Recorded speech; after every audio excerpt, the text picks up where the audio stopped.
Welcome back to the watch, or should I say, welcome to the weekly crusade? Because I'm sticking with it. We're using that. This is the. I'm good with it. No, I'm getting double audio there. I fixed it. I have the live stream open on YouTube, and so it was playing back to me, and I was like, I'm hearing everything I say. But that is confirmed that we are live, and people should be able to hear us. Oh boy, I've had an interesting week. Busy and a bit crazy because I was telling Mike and Lipdead just before we went live, I've had no power for the last 2 days.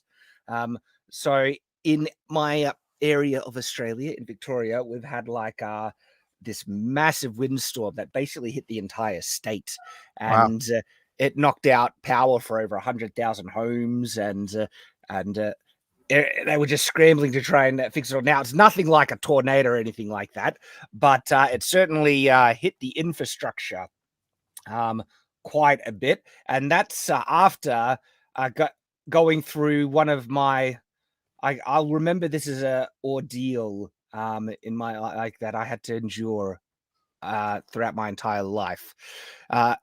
Watching the 3 episodes of Rings of Power and then doing the reviews, and to get it done in like a 2 day and a half before FNT, that was rough. I have nightmares. Really bad, yeah. Have you guys watched Rings of Power yet? No, I stayed away from the Rings of Power for now. It's like, it looks way too bad. I mean, the orc baby thing was like, okay, yeah, it's bad. Dude, actually, reparations for the orcs. We will talk about that. It is insane, man. But so I have the Shadlands property that hopefully I'll get to live on in a year or 2. But here is some of the damage, and like this one, that's not too bad. It's just a broken tree branch, but it kind of escalates as we go through this, and so that's another tree down. Okay. As an entire branch that broke off in the windstorms. This is like an entire tree this is dangerous now because this thing is just leaning. So I need to get a chainsaw and get rid of that entirely. And you'll see there's another tree broken. Can I assume it rained like crazy, right? Not massively, actually. It was mainly wind. It was just crazy wind knocked over a tree. Yeah. The ground wasn't like wet or anything. It's just not super wet. Wow. And then we do have some damage. Like, so there's another tree that completely just snapped off. And I built some like outdoor toilets on the property because we have picnics there. And we actually have the build videos of us making them on my Shadlands channel. They're unlisted now, but there's a what do you call it? A playlist that you can find those videos still. But this is what happened. The tree next to the Portaloos fell over completely and crushed him. So we do have some damage on the property. Complete tree fallen over. So that was also, so up on top of the hill, there's this big tree here, and half the tree was knocked off. And so, got any koalas in those eucalyptus? No, but I have kangaroos on the property. But if I was standing here, I would come up to about this point here. So this is actually a big log that's broken wow, holy cow, completely. Yeah, so this is a big boy. And that's a cool tree too. It is a cool tree. We actually used it in some videos. Epic Adventure Quest. This was the enchanted tree that we had in it, and it's lost half of its thing. So, yeah, that was it got a bit rough over the weekend, but not as bad as having to sit through Rings of Power. It's funny. We have eucalyptus all over San Diego, but it's not native to San Diego, and it's because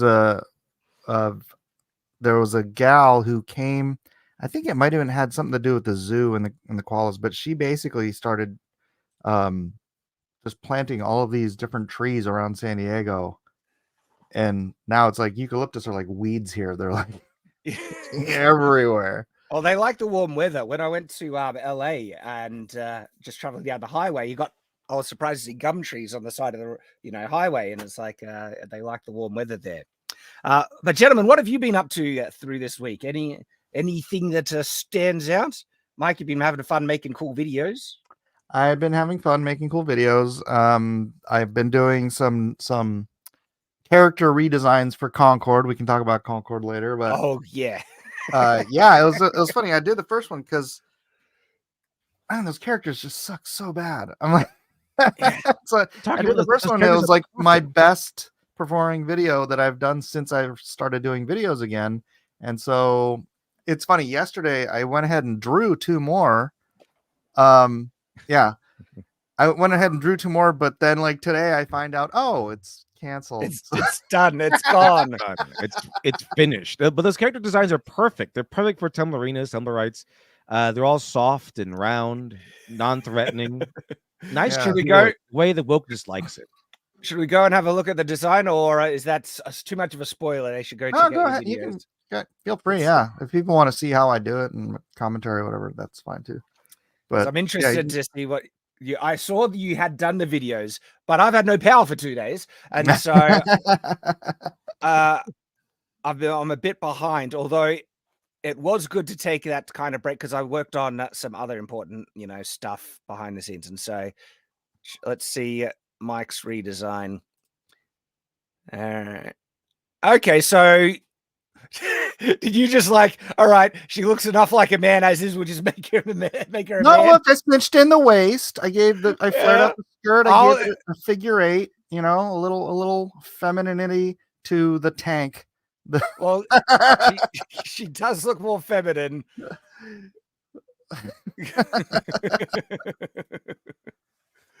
All right, I see where you went there, but Mike, if you really want to get like people on board, she needed to be the full bombshell kind of look. Actually, I did that with the third one. I couldn't really do it. See, here's the thing: when you're redesigning a character, I'm not talking about designing my own new character. I'm talking about taking an existing character, trying to make her recognizable, but giving her the design elements that make them worth looking at and wanting, desirous to play as this character. So I saw someone mention the fact that yes, the Concord has pronouns in the biographies of the characters, but the thing is, in this game, it's useful because you actually don't know which ones are women and which ones are men. You'd be looking at this one character. I knew you were going to say that as soon as you started down that road.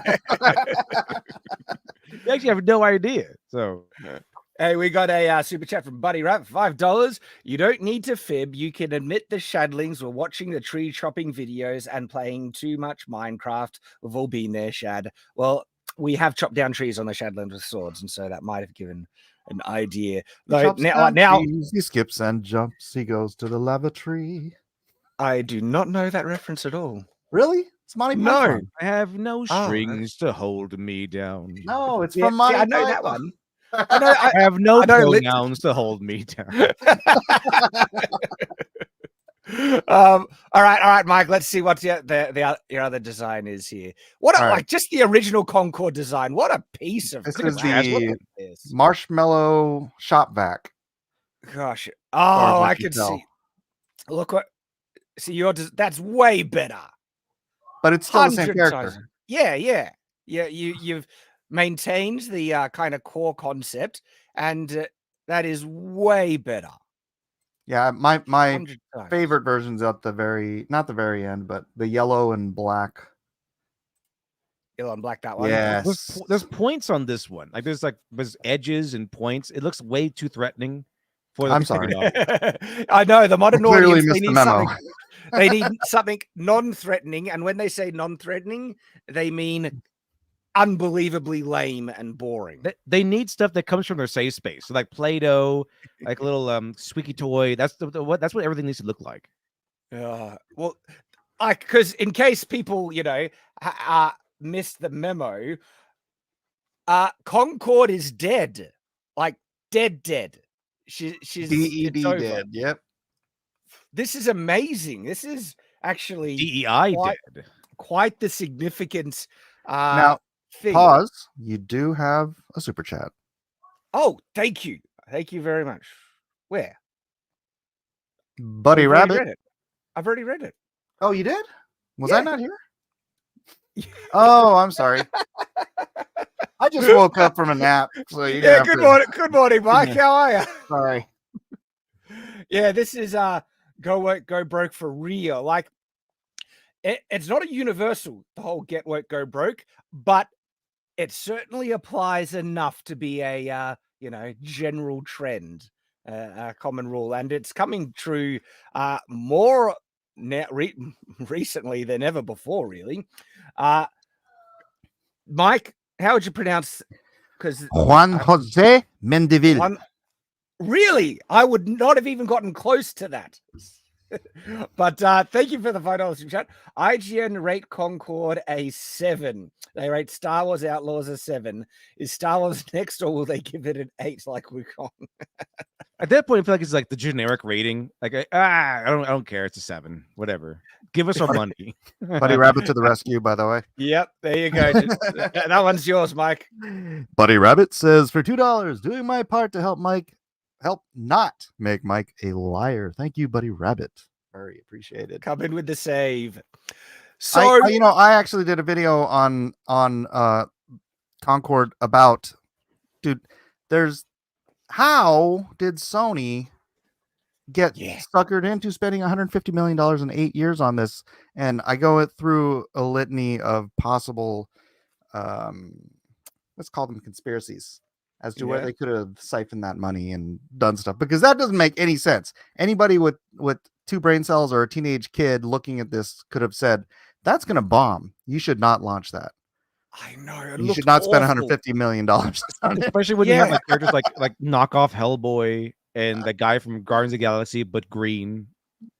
And worst character designs. Like you would think anyone with half a brain who has any attachment to what gaming is would understand that a shooter game like this, that's, kind of like Team Fortress / Overwatch, lives or dies based on the character designs, really. And then after lives or dies based on the pornography. Like, that's kind of true as well. Well, Overwatch is anything to go by. Overwatch, like I actually think that's one of the reasons why Overwatch went so big as it was, because so many of the characters were hot and they were fun to look at. And I saw a story about this one guy who said he was playing Overwatch and his little brother comes into his room and the little brother saw Tracer and said, "She's from a game?" I mean, Overwatch also, I remember when it first came out, those cinematics were like, Pixar level quality. The animations were. Do you remember before it came out, though? That's what got me excited about Overwatch, is they had this cinematic as a commercial, and it went into like each of the characters, and it was like, this is gonna, I don't care what the gameplay is, this is gonna be freaking awesome. And then it just turned out to be Team Fortress 2, but whatever. Basically, yeah. But those cinematics were so good that I could have watched like a TV or animated movie. Like it just looked so cool, drew you in. The character designs were just mint. And so you don't need to be a genius to figure this out. Like, proof is we're figuring out, and we're certainly not geniuses. But Sony, what are they thinking? How could they have gotten this so wrong to such a level that they've burnt? Like, now it's total $200 million in total at this point. Like, this is insane. And like, we all know that the activist consulting companies were probably just all up in this. This is DEI the game. Exactly. Like, those character designs are just, unquestionable DEI just filled as like, you got to strip the women of their and as bad as femininity. this is, it still has like 6 times the players of Dustborne.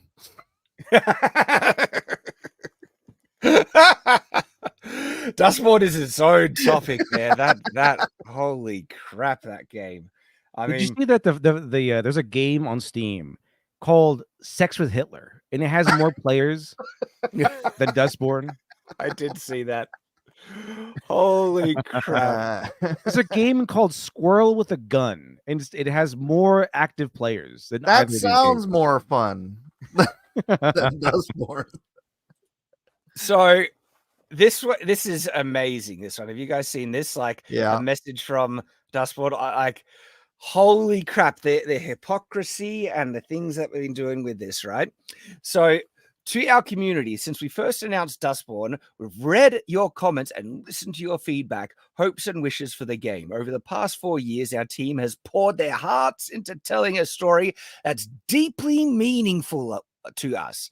A story about a story about the power of words, about building a world where everyone can feel safe about love, friendship, and robots, of course. We expected Dustborne to spark conversation and debate, and looking forward to engaging with our players in a positive, constructive fashion.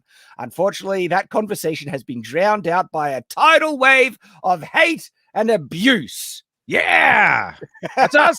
That's us, guys. Yeah, hate. I think it is. Not only do I think it's absolutely justified to hate a game like this, I would say it's appropriate to hate a game. If you do not hate this game, I would say there's something probably a bit wrong with your ethics in terms of what this game actually promotes. And I'll show you what some of this game promotes. This game is a vile piece of crap. It's actually evil, right? What it's promoting and celebrating, all right? And then the gall of them to try and play victim about this is like, oh, we've been under a tidal wave of hate and abuse. Why do you hate us? Because we're evil, basically. Is that kind of the impression I'm getting, right? And this is partially funded by the globalists. It's been funded by governments, dude. That's what I'm saying. It's insane. This is like being, people's tax money put into this. Trying to force diversity, equity. And it's funny because in one sense, this is a colossal failure because nobody wants to play it, right? Yes. But you look at Overwatch. Overwatch is pushing woke SJW gay stuff down every kid, and every kid plays this. That's how the devil does it. These guys suck at this. They have that whole scene where like they get the main characters get stopped and pulled over by a cop, and you can get triggered, and you get triggered by calling the cop a loser, and the cop immediately draws his gun because you called him a loser. And then he steps back and gets hit by a car. That's how you get him. I mean, I have seen that video on on Twitter of cops doing that, arresting people for calling them names. It's like, hey, officer, you're a loser. Oh yeah, it takes out a gun, going to shoot him. It calls him deviants and stuff like that. It really feels like they went to this world. Dustborne is built in a world full of like their flanderized versions of conservatives. Right, everyone's like a degenerate and everything. Everyone gets destroyed for being a degenerate, and even though the main character is definitely like is apparently a deviant, but she's like super duper rich, super cool. Everyone loves her. She can get triggered at robots. It's very, very Tumblr. It is. Yeah, it's I don't want to be too contrary to what you're saying, but man, I've just been watching these freaking videos coming out of England. Did you see the cops went to this kid's house to arrest him because he wasn't agreeing with the trans agenda at school? Well, that's England. And then there's another video of cops actually arresting a teacher for going against the trans agenda at school. They arrest people like Facebook posts and stuff. It's insane. It's insanity. It is. We are like, I can't believe how far certain institutes are like the places of power. That's your crown. I want to tell you, Shad. That's your crown. We don't. The English people will rise up. I'm expecting. No, they won't. We came here. We left. It's actually crazy the level of extremes that governments and power holders are going to force people into the agenda, but also people are pushing back even more than like the divide is getting further and further apart, and we are in some interesting times. It's good thing the right's armed. Shamash for $5 says one of the devs of Dustborne has said that they hate crowdfunding, yet the game is government funded. It is like there's they hate crowdfunding. They like socialism funding, right? Because I heard rumor or someone mentioned that the government actually funded, Dustborne with the express intent that they wanted a game to push DEI ideology and stuff. This was like part of government propaganda, and that's the reason why it got the funding, because of the nature of the game, of what it was. And yeah, I read that whole PDF. It was like $275,000 from America, but there were other governments that also pitched in money. So that's why I said the globalists, because obviously this is a global agenda. It's crazy. And when you say globalists, like people all tied to BlackRock and the BlackRock agenda and ESG, and it's affecting multiple countries and the World Economic Forum and all this stuff. We're in a timeline where we have near unironic Bond villains, but we need a James Bond, right? That's kind of where we're at the moment. And it's not actually Elon Musk, but yeah. He's the only one of the few, I should say, that's helped pushing back. Because my gosh, if it wasn't for X at the moment, so much of this would just be getting completely suppressed and pushed under the rug. Like it has been such a massive game changer to all of this, and they hate him for it. Dude, so I'm at lunch with at my son's house yesterday, and it made me realize how ignorant the general population is, because they don't pay attention to the kind of media sources that we do. My son's mother-in-law was like talking about, did you hear that Mark Zuckerberg said that the FBI or the Biden administration told them to censor this free speech? And I'm like, yeah, we've known about that for like 4 years. It's I kind of realized how little the average public person pays attention to anything when they only found out Biden was retarded when he went to go debate Trump. Seriously, I was like, how did you just figure this out? Yeah, that's been such common knowledge for ages. And same, like I have relatives that are a bit older, they're not on the internet, and so they get their news from all mainstream sources. They're watching MSNBC and crap like that, and it's shocking the how they see the world entirely according to what is presented to them. And it is hard to try and break that conditioning, I tell you. Yeah, you should have seen her face when I told her what was on the Hunter Biden laptop. She almost started crying. Oh my gosh. So this next paragraph, I feel, is wild and encapsulates the peak of hypocrisy here. It says, we welcome thoughtful feedback and respectful criticism. We embrace discussion and debate, right? But we have zero tolerance for hate speech, harassment, and threats of any kind. Those who engage in such behavior will be removed from the community. So, all right, you have a problem with harassment, threats of any kind, yet your game literally promotes canceling and bullying. These are upgrades in the game that people get. Like, you can also normalize. It is well there's something a little more specifically hilarious about them saying that. Is if you look at that post, I don't know if they've changed it, but when I looked at that post, it said that the only people that could respond to that were people they had mentioned. So we welcome all of your comments, but you're not allowed to comment. Only if you're a friend, only if you can agree with us. Right? Harassment is terrible when it happens to us, but it's a core feature of how we try and, force people into our harassment is people disagreeing with me. Yeah, right? But they literally they are so stupid, right? That they are just telling everyone how awful they are. No, literally, bullying is a move that not only we think is fine, we encourage. This is like a power. You learn this in the game. It's like, this is a new tactic we can use to get people to be indoctrinated into our cult.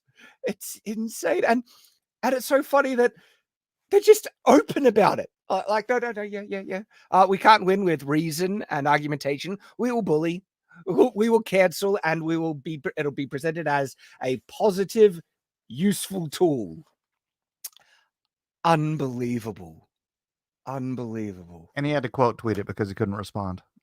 Yeah. Right? Like, but remember, harassment is bad. Like, what is one of the peak forms of harassment? Canceling, trying to ruin people's lives, get the fired from their jobs and everything. Oh, but look, we've known about this hypocrisy, these double standards that they have had for ages. It's just, and they've been blatant about it for a long time, and it continues. And they have, they're given protection from the institutes of power, so they can be just so, vile and blatant. And we will try and ruin your life. We will cancel and bully. Okay. And let's just put a fine point on it. Canceling is soft murder. You're trying to take away someone's ability to make a living. To feed themselves. To feed their families.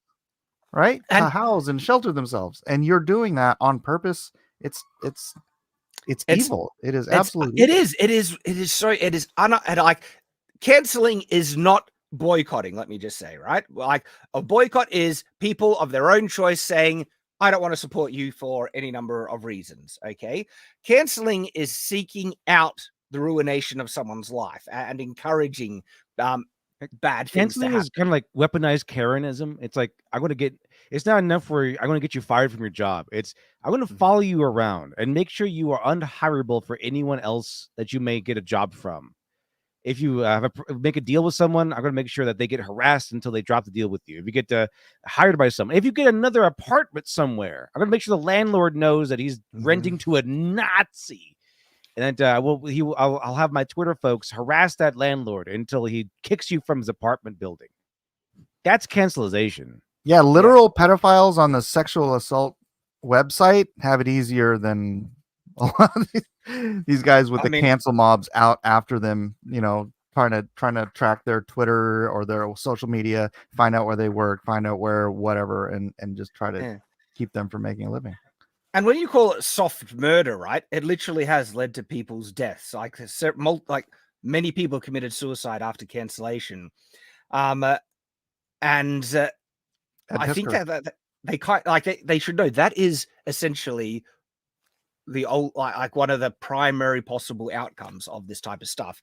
And I think they know it as well. Like these people genuinely, who the ones that are fully indoctrinated into this stuff, like the people who would unironically make this in the game, okay, they know that this is what they're doing. They're aware of it, and they're actually evil for it, but they will justify it because no, like the ends justify the means. It's okay to bully if you're bullying fascists, right?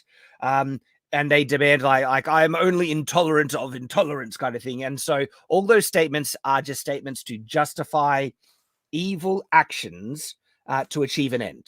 It is the ends justify the means, and why that philosophy is fundamentally evil.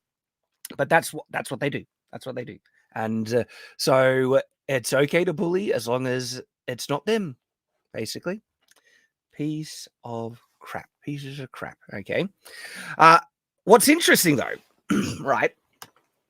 There are groups of people that support and even push woke ideology that are completely unaware of how evil it actually is. The classic useful idiots. Have you heard that term before? The useful idiots, right? Oh, yeah. And these are the people that get convinced that, oh, no. It's only about representation. You want equality and representation. And a person who doesn't know what that is actually meaning, because their version of representation is just racism and bigotry against straight white men, essentially. If they don't know what this actually means, that they're after just power, when you hear that, you think, well, I want to be a good person. I'm against all these things. So, and then they kind of get drawn into it. And I am a little conflicted about the showrunners of Rings of Power, because I think they are just ignorant about so much of this, because this comes into the reaction. There's an article out of them addressing why they made the orcs in Rings of Power sympathetic. Now, you guys haven't seen Rings of Power yet. I don't encourage you to. It's rough. It's not great, but wow, my screen is dying. I went to go watch the recap thing, and I realized I begged out of the first season. pretty quick. Yeah, because yeah. I couldn't take it. The first season was so bad. We feel like this goes straight back to Tolkien. No, it doesn't. Like Tolkien had a different lore for his orcs. They're evil Yes. in Lord of the Rings. I just doesn't go straight back to Tolkien. They always say this crap every time they get caught doing something. Like it's totally within the line of, like, I remember they said something like this way back with live action Cowboy Bebop, where like her abysmal portrayal and betrayal of Faye Valentine is like, oh, that's that line, that this acting is totally Faye Valentine. Like, no, it's not though. Yeah, they try and not Faye Valentine. Absolutely right. They try and gaslight you, and I like the amount of dishonesty that I've caught in these showrunners. Just like, are they actually maliciously dishonest or profoundly stupid? Well, my reaction to seeing them trying to appeal to our sympathy for orcs with orc babies is that clip from Goblin Slayer where he burns the goblin. Yeah, oh, gee, that's so good. Right? That's my reaction to this. Like, kill the orc babies. All right, they might be a good orc maybe if you try really hard to look for one, but the only good orc is an orc that never comes out of his cave. Yeah. But also, if you go back to that, if you look at that orc looks like a goblin from the original movies. Okay, so, right? Well, the orcs and goblins are essentially like they're the same, and there's a subtle distinction, but there's like Dev, you know the distinction in Lord of the Rings, the difference between orcs and goblins? Yeah, the orcs are badass. No. So, destructive. I do know that goblins. Just Urukai. The goblins are from The Hobbit, and I think they're like an actual race. I'm not sure about the orcs and stuff. No, when they were marching, was it all orcs when they were marching? I thought it was orcs and goblins. Is that just orcs and goblins? Orcs and goblins are maybe chat will help us out because I can get a little confusing, right? Because orcs supposed to be like twisted, corrupted, like elves and humans, or I guess maybe elves, maybe just elves. Okay, well, the interesting thing as to if they are, Tolkien never actually made a definitive thing. He actually kind of was undecided as to the origin of orcs. And that is only one speculative explanation that he gave, but he never like landed on that. That is the definite thing. Yeah, so in a lot of Lord of the Rings, it does seem like orcs and goblins are used somewhat interchangeably.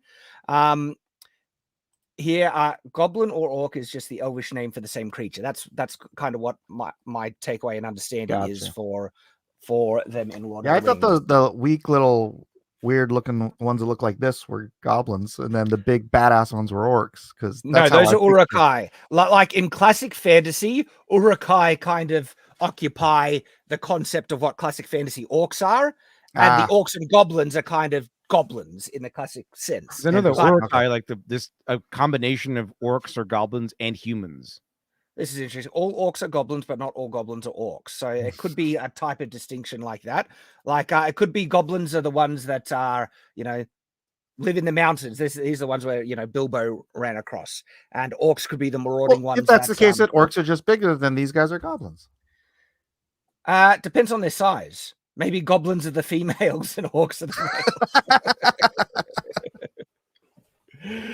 males. Yeah, Urukais could be a bit more like hobgoblins. So the thing is, though, Tolkien was undecided as to their exact origin. Really ugly Yoda. There is a line, and this is what these showrunners are trying to latch onto. Where Tolkien says maybe they could be something along the lines of maybe they could be redeemed. But in that light, he never says they are redeemed or that it's definitive, and something massive would have to happen because by their inherent nature, they are so corrupted. Okay. So something really big would have to happen to try and redeem this race. Okay. Because that's more implying that's because it's so hard that it's probably not going to happen. I get so done. Right. It'd be like if the elves were the unfallen, and then when they fall, they become the orcs. Yeah. See, this is right. People know the quote. Maybe they could be redeemed is his quote, right? Doesn't mean they have nuclear families or that they're, don't want to go to war. Like the stupidity of how they depicted these orcs is insane. I've got a dedicated live stream review for each episode of Rings of Power out, and I'll be doing one for each one. So people, if you want my reactions and deeper thoughts, go check out those live streams, right? But it's pretty clear. Okay. And the fact that they would bastardize the concept to this level is bonkers. And I actually think these guys might be just that naive. Like, they try and explain it in this article, and maybe we'll go through some of it, but it is so misguided. And wow, because one of the things that they tried to say in season 1, and this came off super dishonest, right, is that they said, oh, our philosophy was we went back to the book, we went back to the book, we went back to the book, right? And they bastardized the canon in season 1, and they made it even like in season 2. They said, "Oh, we're making it more closer to canon, right?" And the travesties that they have committed in season 2 are even worse than season 1 in terms of bastardizing the core principles and concepts of Lord of the Rings, right? I actually think they might believe it, though. They might be that like naive and right, that they think it's true that, oh, being true to Lord of the Rings, we'll be going back to the books, that just means having elves. We have elves, so we're all Lord of the Rings. It's all Lord of the Rings, right? Trust us. I can't wait till they have to address the fact that there are no black elves in like the timeline of what happened, to find right? like the last war. Like what happened, Elrond? Where'd they go? They could have made like the black elves like wood elves, because they played a prominent role in the Hobbit. And the cartoon version, they look very different from high elves, so they could have done that, but no, they had to shove in all the check boxes. Well, what's weird is there's opportunity in Lord of the Rings to have, darker skinned people represented, right? Yes, we got a super chat. Buddy Rabbit for $10 says, goblins are orcs that retreated to caves and mountains and became small, frail. They're more deformed and nocturnal than even the orcs, but they're technically both orcs. Okay. But they're technically both goblins. I'm confused more now. No. I can kind of see the distinction. It's funny regarding this and how you see they skew everything. It's like, is it Voltaire that said the mind that alters all? It's really this weird mindset, right? That it's like when your worldview is that skewed, it's you can't even have fun with like fantasy. You can't even stick to the fantasy. It's like even your view on what's supposed to be an entertaining, like lore that's sort of set in stone. It's written in books that were written a long time ago. You still have to screw with that, right? You have to alter everything in your perception because your freaking mind is altered. Yep. Phil Collins, $4.99. Thank you for the super chat. Says, thank you for watching Rings of Power, so I don't have to. You're welcome, sir. Season 1 made angry to no end. Made me angry, I'd say. But I enjoy you bashing season 2. I'm glad you appreciate it, because and thank you for all the great music, Phil Collins. You reckon it's the real Phil Collins? Looks like him. We're just gonna go with yes. It was unironically hard to get through those 3 episodes. It's anti-entertainment. It's just like, even if you were to put aside how they bastardized the lore and all this stupidity, it's just a bad show. It's horribly, painfully written. The stupid dialogue that they constantly force in to make them sound Tolkienian, but it's just nonsense. Like baby's first Shakespeare. Oh, dude, I want to look up some, because I wrote some of these down in my reviews. I still remember the golden nugget of do you know why the boat floats and the stone sinks? I know, you can tell this is written by this. Yeah, I get shockingly dumb, and you can tell this is written by the same people. Hey, Mike, do you reckon you could read out the super chat while I look up this quote? Buddy Rabbit for $5 says the orcs came first. Goblins are an example of Tolkienian ethnography. Even in the corruption of life and purity, Melkor enacted to create the first orcs. Thank you for the $5. Thank you very much. And look at this. We got a $20 super chat. From Seamus. You want me to do this? Yes, please do. From Seamus for $20. There could be I'll just assume it. There could be persons of color representation in Tolkien, but it can't be employed willy-nilly. There's the Easterlings, the Haradrim, the Drudain, the Losoth, but they aren't popular like the elves or the Edain. Yeah, that was one of the points I was going to raise, and thank you very much, Samash, for the $20 super chat, because they have opportunity for their representation with the Easterlings, and guess what? In like episode 3, we come across, they're in the East, right? And they come across this wizard guy, and it's like, all right, here's the opportunity to have the representation you want that's justified in the lore. And guess what? They make him white. He's a white dude, and it's in the East. And they could have made him given the middle. They could have cast Middle Eastern guy, but is it the Easterlings that Tolkien based on the Ottomans? Maybe. I to my understanding, the Easterlings are like the Eastern people, but then they have a more Middle Eastern culture or inspired culture, and I can't find the exact quote, but it's something along the lines of these is like. Rumors are like a songbird. They sound filling at a distance, but up close they are an empty feast. And it's just like, who wrote this? It's so weird. Where'd they come up with this stuff? It means nothing. It's just like we're trying to make it as picturesque as possible. I really think that they kind of gave up on any sort of story or anything. I think their really main focus is trying, with all the race swaps and everything, and slew of 10 trillion characters.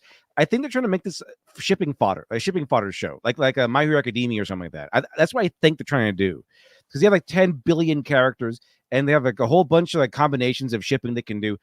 But their main thing they got wrong was they're also woke, which means none of the guys can be badasses. And if you look at the original trilogy of Peter Jackson films, women like those films, and they love Gimli, Legolas, and Aragorn. They love those guys. Not only it's a coincidence, those three guys were absolute badasses all throughout the films. The thing is, here's the thing: when people who love to ship things, people who love to ship characters, they want awesome bad guys, or they want awesome, not just bad guys, but they want awesome men. Bad guys, good guys, no matter what. They want awesome men. So it's no coincidence to me that the only viable ship they can come up with from the show, and that they're really pushing it hard, by the way. They're really pushing the shipping thing hard with Galadriel and Sauron. Oh, they are. And they're the only couple that is viable, because Sauron comes built in with badassery. Because he's going to be this evil Dark Lord who's just a badass. He's going to wage war against all Middle-earth and almost win. So he comes built in with awesomeness. Everyone else is a castrated Ken doll. The thing is, like, they've castrated Sauron already in the show. Unironically, he's a wet rag. He turns into a goopy fart blob monster that can't even barely move, that gets run over by a car. Like, he gets turned into a symbiote. Yeah, exactly. Like he is a piece of slime that can barely hold on to life, right? That's how weak they've made him. He gets defeated by a bunch of orcs, crappy, pathetic orcs that just stab him to death. And it's like, holy crap. First, like in Lord of the Rings, you see, Sauron taking on an army single-handedly, basically, right? And it is just a bunch of pathetic orcs just stab him to death. Which totally ruins the drama of any story. I mean, the conflict. I probably talked to you about this before. When, like, you love Svarog in Lone Star, right? Like, oh yeah, definitely. Right. The idea is you have to have badass, awesome, interesting bad guys. It's just like the same thing with the orcs. You dumb down the orcs to the point where they're just immigrants looking for a home and reparations, right? It diminishes the hero's value in the story. And I mean, you just lose all the conflict, you lose all the drama. What's the point of even watching it if everybody's just there trying to muddle bad through? Guys are pathetic. Your heroes aren't really all that heroic. You have to have like strong, like threatening bad guys. But the thing is, it's a woke show, so they can't really do threatening very well. They're afraid of threatening.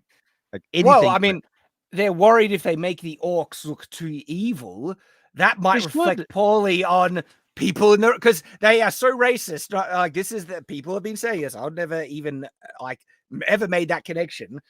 but like extra credits did a video saying along the lines that orcs represent black people, and Orcs that's are black. Yeah. racist. Well, the thing is, It's black people in Tolkien. Wizard of the Coast did a better version, which is orcs are now Mexicans, which I like. I personally like way better. Like, I think orcs with my culture would be fantastic because, like, imagine like an orc The human run drug cartel, sacrifices. like orc Oh, run well, if drug you go- cartels, like orc coyotes that are trying to bring over. Oh, like, see, illegal I immigrants. thought I thought you were like making a reference to Aztecs and orcs. Yeah, that'd be cool. Following Yeah. an Aztec culture. I with love human the Aztecs. sacrifice. That could Aztecs are work. badass. Have you seen Yeah. what they did? They were the dude. lead empire for a reason, you know. Aztecs Yeah, you know who were- didn't love the Aztecs though? All the other Mexicans. The Aztec enemy. Everyone else. Yeah. Hey, Zach Muffin for $2 says Nazis and commies are more redeemable than orcs. According to the law, I think that's actually correct. Like Because what's orcs really are sad, like pure evil. pure evil. And what's really sad about like Nazis and commies and a lot of the foot soldiers, right? They get indoctrinated into this. A lot of them start out as regular people that just go along. And Jordan Peterson promotes a book called Ordinary Men, which follows the account of just some normal German young men.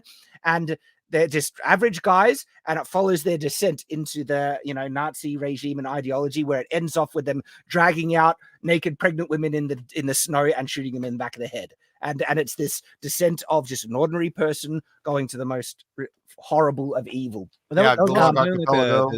the Stanford prison experiment by Zimbardi, I think his name is, where he took like ordinary people and he made some prisoners, some guards, and the guards, all of the guards went insane because he didn't give them oversight, and they eventually figured out they didn't have oversight, and so their behavior started becoming more and more extreme. The guards did. Yeah.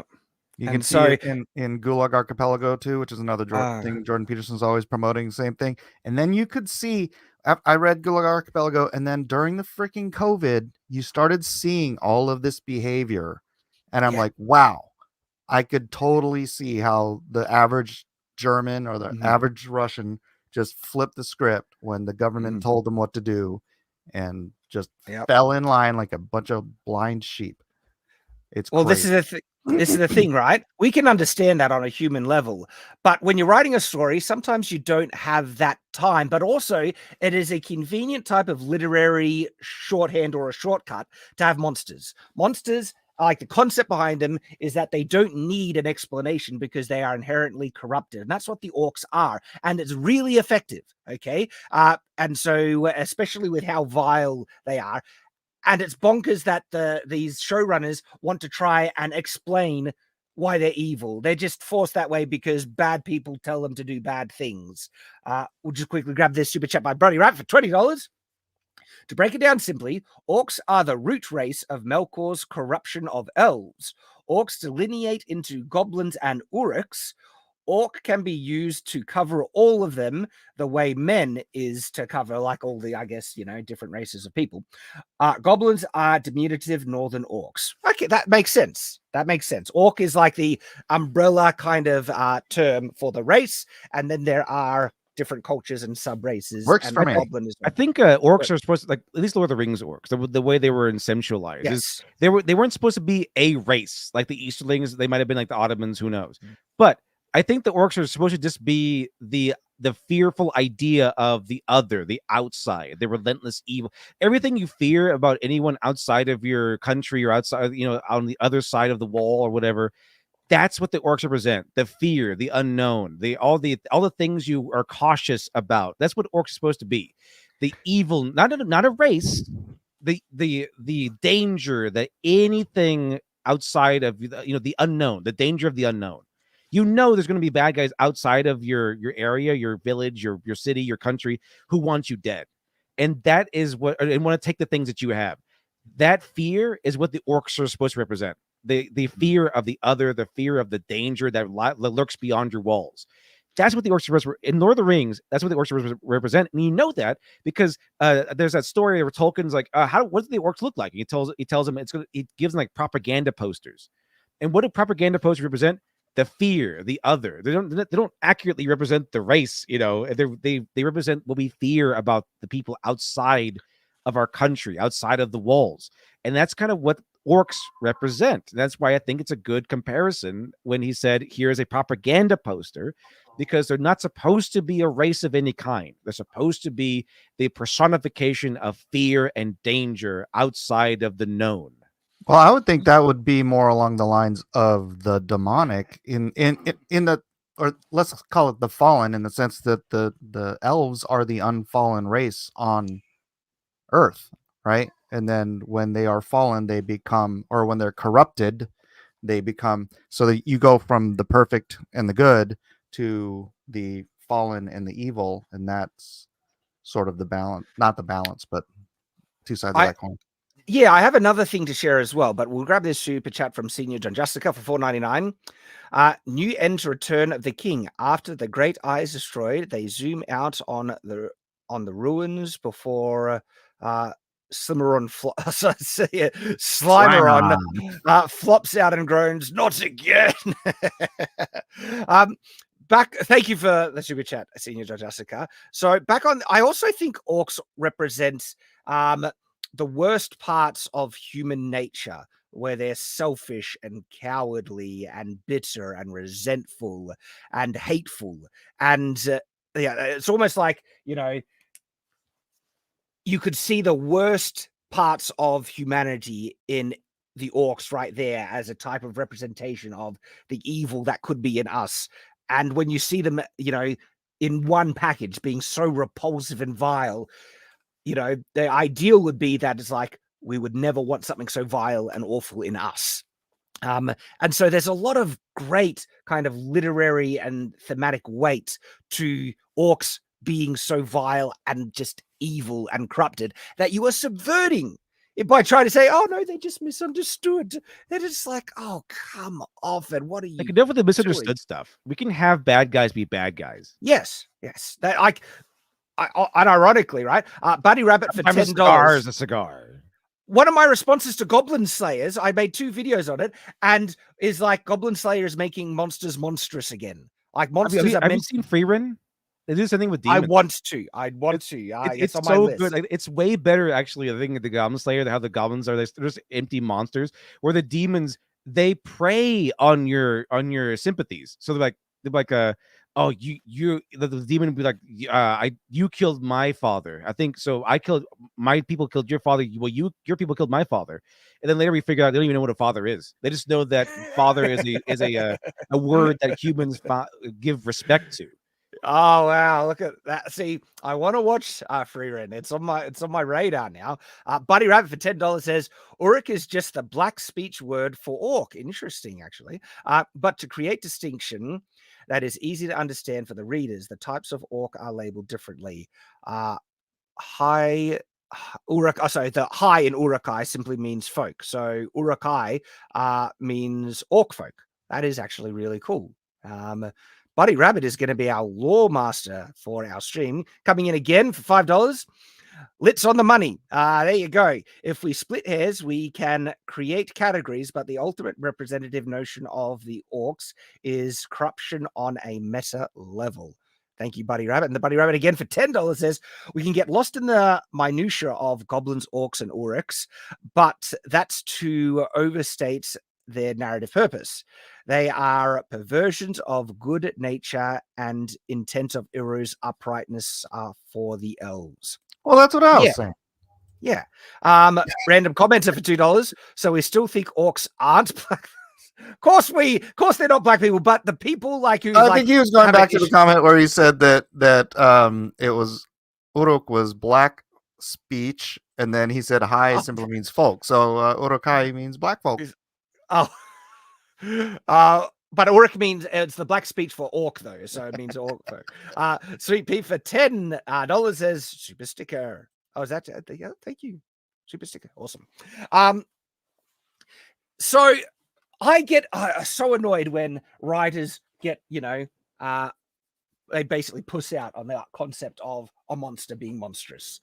The purpose of monsters are to be this horrifyingly unambiguous enemy that is like, all right, their intent is to just destroy us, and it's like gives narrative weight to the heroes, fighting back and defending their lives. Wheel of Time does it brilliantly.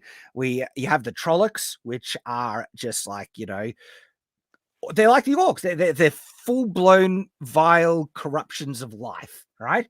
And they work so well in Wheel of Time, the book series. But then you have like greater evils as well, and the halfmen, they're I would just point out real quick that I drew Trollocs closer to Robert Jordan's imagination than anyone else ever, and then he died. He unfortunately passed away, but people might not know.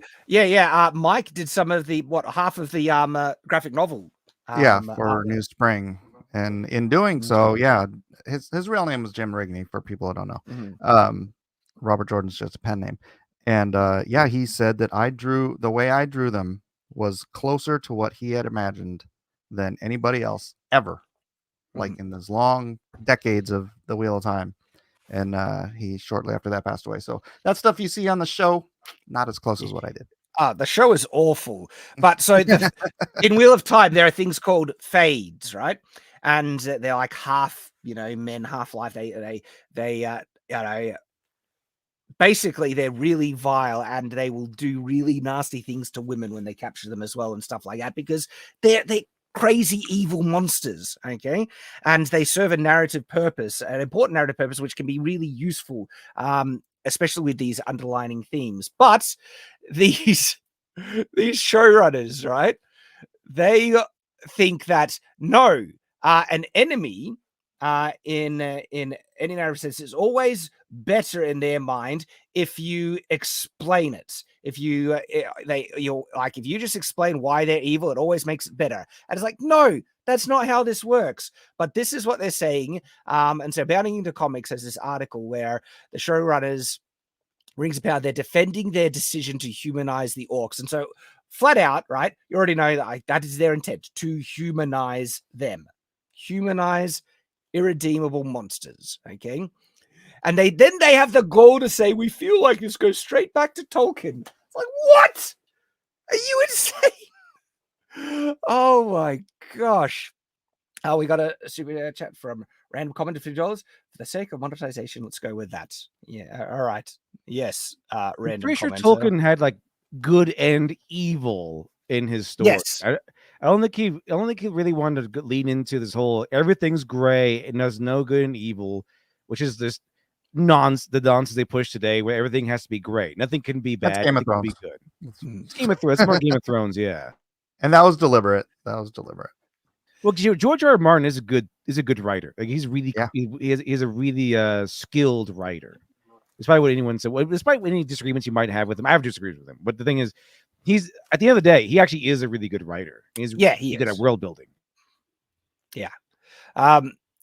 So the article actually has a quote from Tolkien about, and it says, this is Tolkien referring to the orcs. The orcs hated everybody and everything, and particularly the orderly and prosperous. Yeah. Like you can tell the goblins, orcs, they're a lazy race. But then when they see people who are more industrious and work hard and have more than them, that they are resentful and jealous, and they want to pillage and just steal because they can't. So they're modern college students.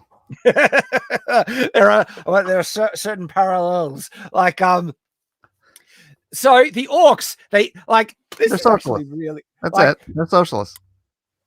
I don't think orcs should be compared to anyone in the real world, because they never were meant to represent anyone in the real world. But the people making this show, they don't understand that Tolkien didn't was allegory. He specifically was against allegory, where things in his book represented actual specific things. He liked that people could intuit their own kind of message and meaning from the themes that he was working with.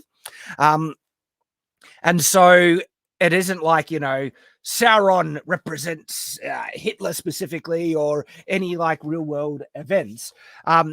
But he was working with some deeper and more timeless themes as a result. But it seems like these showrunners actually do want these certain reflections in the real world, because they identify with that. The whole modern concept of everything being a grievance is based on envy, and if you have that same concept in a race of creatures, that's who they identify with in this story. That's why they want to humanize them, and that's why they want people to feel sorry for them, because that's them. It feels like it, right? We'll go back to the article, but just talking about this concept that it feels like it's trying to make certain actual allegories to the real world, because there's a big, blatant one, which I was like, what do you guys say here? Because they were trying to say the orcs just wanted a home. They just wanted a home, a place to call their own. And so you know how they went about making their home? They jumped over the border? By murdering and wiping out the people who lived in the area already, which was Mordor, the Southlands, ruining it, right? And they're gonna ruin, and they come into the Southlands, they ruin the Southlands, and because they ruined that place, they're gonna try and find another place and move to and ruin there. It's like they're like Californians moving to Texas. Are they making a parallel to immigration here? Because Californians moving to Texas. There's a difference. In America, we have a bunch of liberals leaving liberal states and then moving to states and ruining those states. And I'm not the only, it seems like, what are you guys trying to say here? Because even Arch, the orcs ruled Mordor by turning it into a hellhole. Years later, they start to migrate to the rest of the world. Everything else goes to crap too, until the orcs are removed. Did Amazon just give the based and red pill take on immigration question? It's like, what are they trying to say? Because, of course, that would never be their allegory or anything like that. I think they're just too naive to sometimes see some of the things that they might be baking into it. Although I heard the orcs were going to Colorado to take care of the Venezuelans. Shamash for $20 says, there's morally grey characters in Tolkien's world, Turin being the prime example. But it isn't the orcs. The orcs hate Melkor, who created them, but that's because they are hateful, and hate loves no one, not even itself. Yeah. Well, every story needs morally gray characters, right? Everyone can't be the hero or the villain.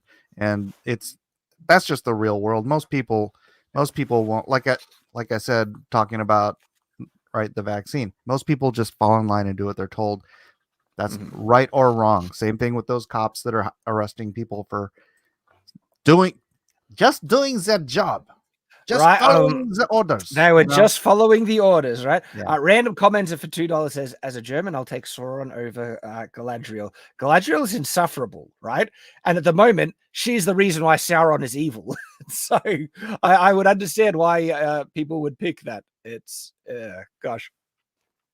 All right, so back to this bounding into comics article, is it? Yeah, bounding into comics. And so this is the showrunners trying to justify what they said.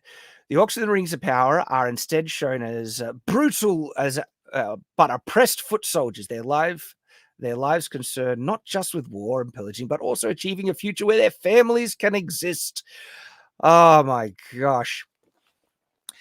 Okay, so I want to find the part where they're trying to say, yeah, this is like really Tolkienian. This is what we're going back to Tolkien. This is what he really would want. And it's like, trying to make him like World of Warcraft orcs, not Lord of the Rings orcs. Yeah, exactly.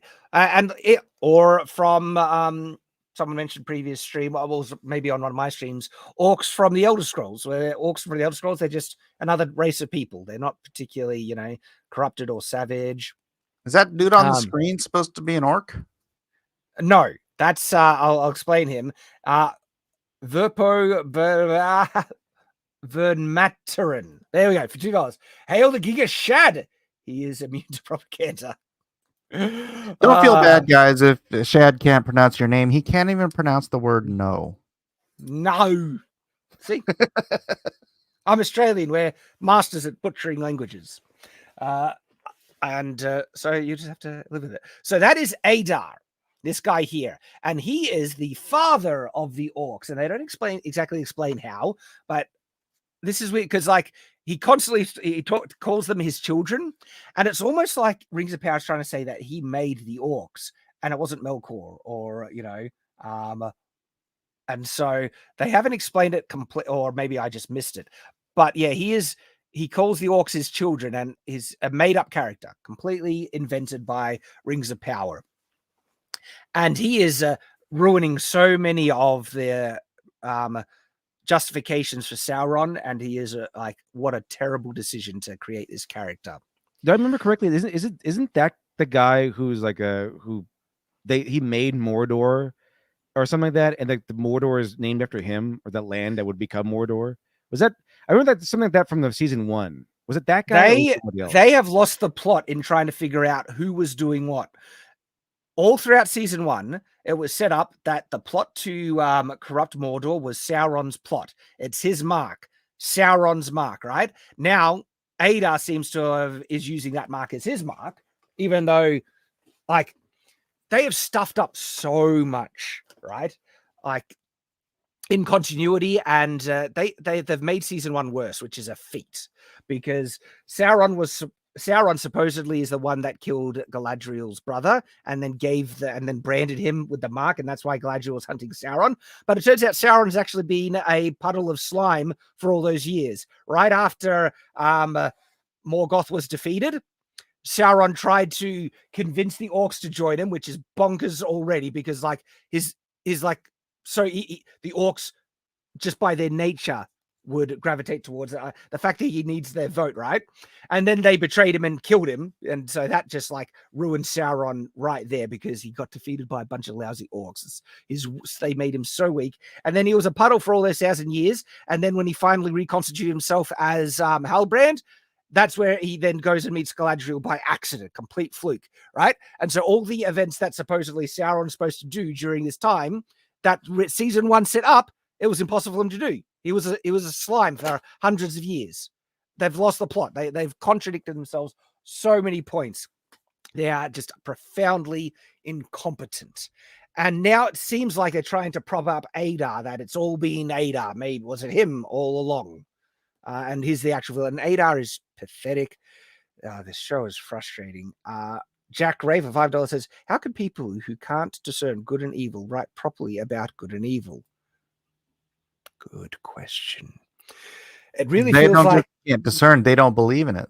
They don't believe so in many, good or evil. That's a big so many problem. people in Hollywood. Absolutely. As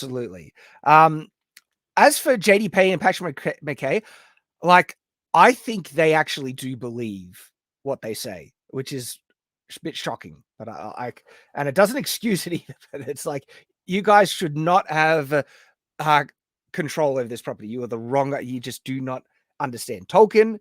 And so this is them explaining from the beginning of this season. We talked about the idea of having an arc where we feel like this goes straight back to Tolkien, right? And so they think the arc of the orcs being humanized goes straight back to Tolkien. Bullcrap. This is them just trying to, impose. This is what we think Tolkien is, I reckon this would make Tolkien throw up in disgust about what they do. And so he said, you read the books and you get these, excuse me, blips of moments where orcs are kind of on their own, and they're saying, hey, what if one day there could be a place just for us? We could have our own little land and our own cottage by the sea, so to speak, where they have dreams, they have aspirations, and they don't want to be mindless killing machines. So where the hell was that in the books? They're trying to say, you read the books and you get these blips of moments where the orcs are kind of on their own. And they're just making, like, they have gotten like these weird impressions from these tiny phrases, right? And they're writing novels of meaning, ascribing this to Tolkien when it's their bullcrap, right? They're just like the Iron Giant. I am not a gun. That one. I am not a mindless killing machine. Love me. And if the orcs, like, I want to see these quotes. Where are these quotes that you're saying? Because I need to know the context, right? And if anyone in chat knows what they might be referring to, I'd love to see them, because I get the impression that this is all just complete bullcrap. When they say the orcs are, and this is not, the orcs aren't even saying, this is the impression that they have received, what they think the orcs believe. And even if it was that, right? If there was anything even close to the orcs saying, we just want a place of our own, right? The context that I feel would be, far more likely is that the place of their own they want is the place that they murdered the family in, and then they get to move in and take it for their own. And, they just want they have their dreams, eat people and take and not work and be lazy and vindictive and bitter. They have aspirations. Yeah, their aspirations are evil, right? And they don't just want to be mindless killing machines. It's like, where's the quote? Where the hell are you getting that from? They probably find it, when you have between two sentences, you put ... Right? Yeah. Fill it in right there. Fill it in. Like, holy crap. Every context from reading Lord of the Rings that I remember and The Hobbit, right? The orcs take joy in evil. They take joy in tormenting. They are hateful by nature and they hate everything. Okay? And so the only joy they have is inflicting pain and misery on the things that they hate in this type of bitter revenge kind of thing, right? That's the impression I remember from the orcs. Where the hell did they don't just want to be mindless killing machines? And if an orc ever said that, it would be like, I bet, the manipulation to try and take someone's guard down. We's don't want to kill yous. We's just wants to place for our own. And as soon as a person turns their back, they stab him in the back and eat him, because the orcs would be lying scum. There was that one song from like I think Wrecking Bass, where it's like, where there's a whip, there's a way. Remember that song? There's a whip. We don't want to go to war today. Like there's a whip. They try to humanize the orcs with that one, I guess, a little bit. I wonder if that's what they... Right? Because I do think that they are cowardly. And so if there's any line that even comes close to them saying they don't want to go to war, it's because they're cowardly and they probably are afraid of, the death that they might be inflicted. But that's not to say they don't want to kill other people and take things and what they would want. They're not inherently hateful, resentful, and bitter. They would love to be able to pillage, murder, cannibalize without needing to fight at all or risk their lives. Yeah. If there was a way to do that, I'm sure they'll take that as a greater preference.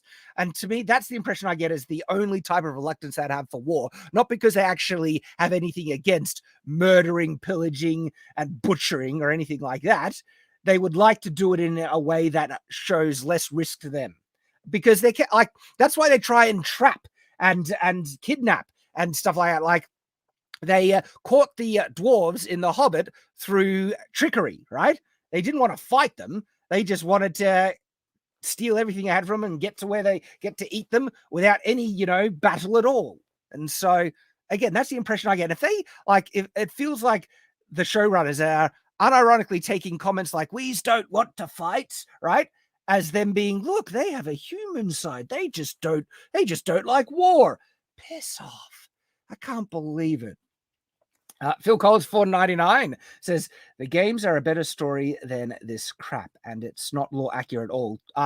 Shadow of War and Shadow of Mordor, I think, is that what you're referring to? And yeah, that's what I've heard as well. That those games are not accurate, but the themes are truer to Tolkien than Rings of Power. Buddy Rabbit for $2 says their source is Shadow of War, i.e. Warner Brothers fan fiction, probably. Sharash for $5 says, on contrary, in the books, they mention that there are different subraces of orcs based on region, and none of them get along. I would very well could be the case. I'm not a lore master, but it seems like that might be the case with, or goblins being kind of like the orcs that went into the mountains become weaker and more diminutive. Sorry, gentlemen, I've been rambling, but do you have any thoughts on what they're saying here? No, I just got back. I was refreshing my drink. Okay. They don't just want to be mindless killing machines. Well, why not? Why can't we have that? Why can't we have the orcs? They're evil. They're evil orcs. Just have them be mindless. Even like the most generous depiction of orcs have the appeal to them is that they're these brutish warrior types who are killing machines. They raid, they pillage.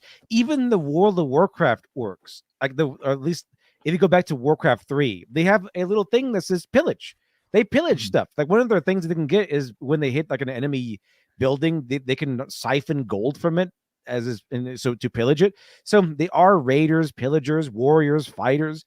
So that's kind of the main thing that they not only that they do, but they love to do. Yes.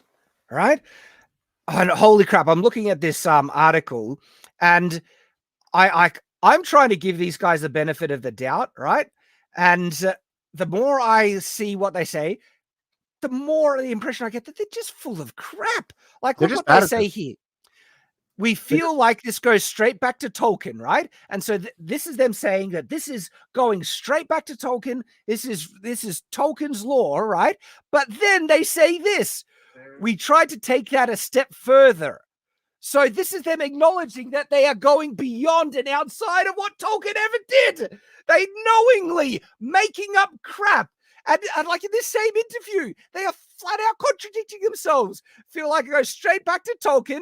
Yet when we get there, we're going to take it a step further, and then that means they're taking it away from Tolkien. Come off it! What the hell are you guys smoking? And I'd say this isn't even. It is ideological, but it's not ideological in the sense that, bro, they're just bad at this. Even they can't contradict themselves even in this little thing, but their writing is so bad. Like you brought up, George R. R. Martin. He's a great writer. He's an atheist. He doesn't believe in, objective good or evil, but he knows how to write characters and stories that make sense and grip the reader, and you go along for the ride. These guys don't. They have that same mindset as George, but they suck at this. Yeah, I kind of mentioned this like a long time ago in my morning streams, that they think that anyone can just do Lord of the Rings. Like anyone can just do what George R. R. Martin did. Like George R. R. Martin shows his skill by weaving the complex narrative of Game of Thrones, but doing so in a way that you can easily follow, easily understand. It's really complex. You jump around from character to character quite often, but he does so in a way where you can follow the narrative still, and you can like follow along who's doing what, and whose allegiances are with which guy. The way they do it here is like they think that the way to write Lord of the Rings is have a ton of characters and just jump around between storylines, and that all of a sudden makes your story epic and grand and equal to Game of Thrones. It doesn't. Because even though they're following the same steps, they're following a similar structure, they don't have the skill and know-how that George R. R. Martin developed over years of writing. It's like they wrote the crib notes on how to write a story, but they don't. They never read like the book on it or got the understanding of how this stuff works. They definitely don't know how to write a story this complex in a reasonable fashion. They definitely don't. It's like handing someone a sword and like they follow the basic routine, but then you pit that person against someone who is a veteran of many, many years.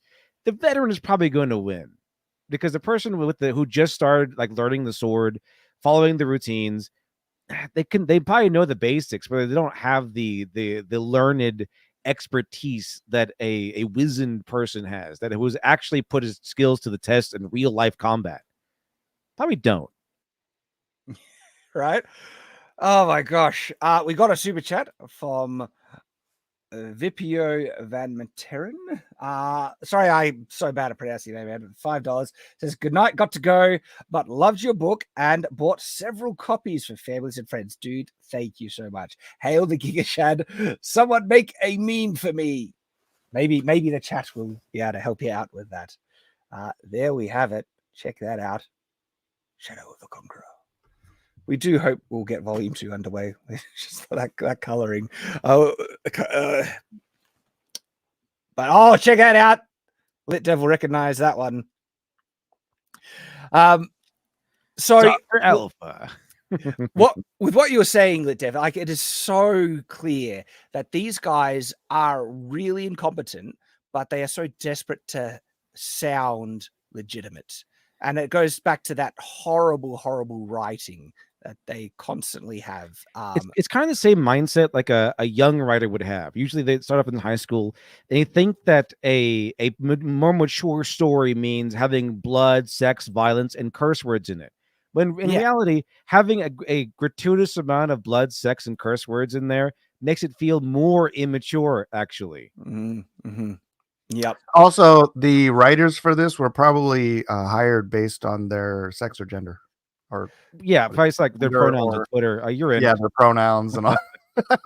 So I don't know how much was written by JD Payne and Patrick McKay, because they're two white guys, and they're also members of my same church. And so like I'm not sure if they're active or not, but it really feels like these guys, like the more I read it, I just can't help but think that these guys are being so dishonest. Like you're just you've literally contradicted yourself when it says, yeah, that we feel like it goes straight back to Tolkien, and then you say, but we're taking it a step further and take it away from the things that gives you the indication this might be what. Then we're just going to run with it. They say, and continue to individuate them and dramatize what their desires and ambitions might be.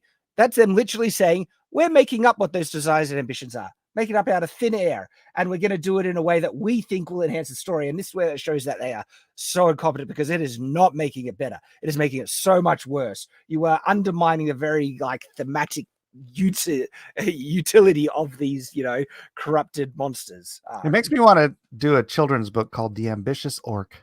They have this idea. I think they have this idea that if they just can make their characters all morally complex and gray, it's a more complex and epic and adult story. Well, it's not really necessarily the case. We need to, in a story, it's better to have characters are the good guys, characters are the bad guys, and characters that that you don't feel bad about seeing them be defeated. I mean, Batman the Animated Series is something that has been carried around in the hearts of many, including my own, for a long, long time. And it's probably it's like the show that everyone points to and says, "Oh, it's going to be like that," in order to convince you to watch their crap. But the King Crusader. But the thing is, that story, the Batman the Animated Series, sure, there was some moral ambiguity there, but the bad guys were bad guys. The only thing that was kind of morally ambiguous was maybe their motivations, maybe the fact that they were outcasts themselves. They were kind of pitiful and pathetic in some regards. And but the thing is, they were still bad guys. They still did horrible things, and you could still root for Batman as he fought them. Yeah, and put them in jail. Mm-hmm. But you're absolutely right that you can have still a morally complex tale with more simple kind of understood villains. In terms of monsters, and I think even Goblin Slayer does that to an extent, a much better degree here, where the goblins are horribly evil, but it actually goes into depth, kind of that. Because I've read some of the manga as well, and there are times when someone showed mercy on a goblin, thinking it was just a baby and it'll be fine. And it tried to keep the baby and protect it. And the baby, as soon as it got opportunity, murdered the guy straight. That's what happened with the one of the main bosses in the Goblin Slayer timeline, which is the Goblin Lord. I think there's a thing where the Goblin Lord assaults the farm and he has to gather everyone to fight it. The Goblin Lord's backstory is literally him being a baby, and then that's the one it's being seen by the big adventure. It's oh, it's a baby, and he knocks the adventurer on the head, steals his axe, and that's the axe he's using as a Goblin Lord.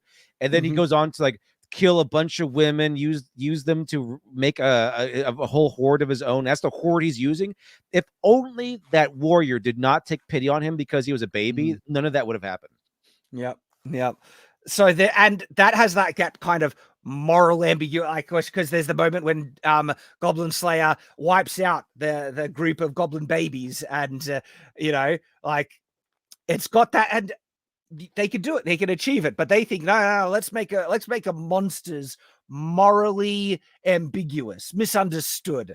It's these guys are just so naive. Buddy Rabbit for $20 says, Tolkien created a world that wove together the eternal timeless themes and narratives of Beowulf, the Grail cycle, Gilgamesh's quest for immortality. And what's this one? Noachian floods? I don't know that one. Noachian.